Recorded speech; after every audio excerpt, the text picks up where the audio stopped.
together for a very funny man, Steve Jacobson. Let him hear it. Steve. Hey, guys. All right, how about a round of applause for all the performers tonight? Good show, right? All right, I'm Steve. I'm from Florida, born and raised here. Growing up, I went to a small Christian school, which means I'm not smart or cultured. Or funny, seeing as how my wife signed me up for a comedy bootcamp class.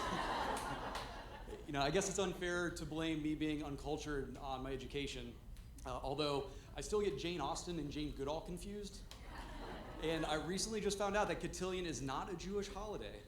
So, who would have thought? I never realized how uncultured I was until I met my wife.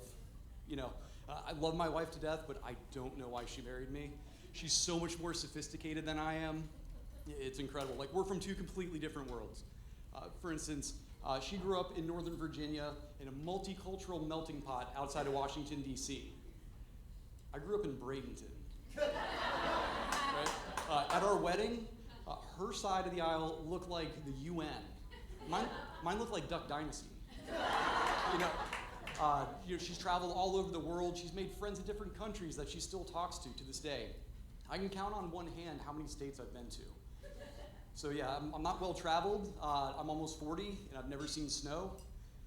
Anybody else in here never seen snow? Okay, one other person. So maybe you can relate.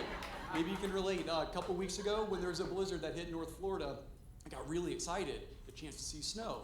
So I tried to talk my wife into taking a road trip with me, and she's not about that. She moved down from Virginia 10 years ago to get away from the winter weather, from the ice and the snow. And I tried to beg her, she was persistent, she said no.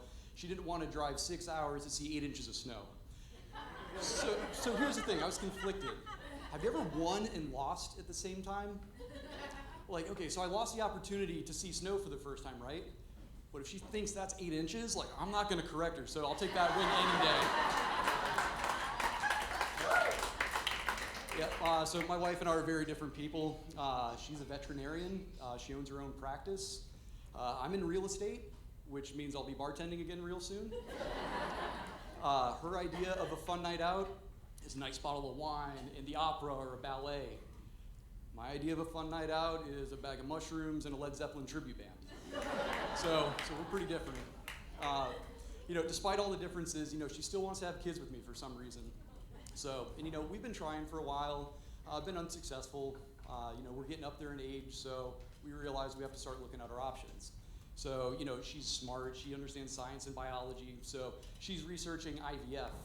And that means that I got put in charge of looking up surrogacy programs. And at first, I didn't know much about surrogates, but according to Google, a surrogate is a woman who's not your wife that carries your baby for you. Isn't that just a side chick? Right? So for research purposes, strictly research purposes, if there are any 20-something-year-old supermodels with big hands that wants to be a surrogate, come see me after the show. Yeah, my wife's gonna kill me. But in all seriousness, though, after a lot of research, I did find a really good resource online. So if there are any other couples in here that are in the same boat, that may be struggling and looking for a good local surrogacy program, the website is called Wombs to Go.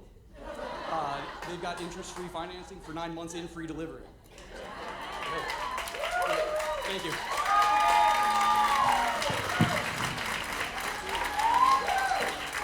I'm here. All right, ladies and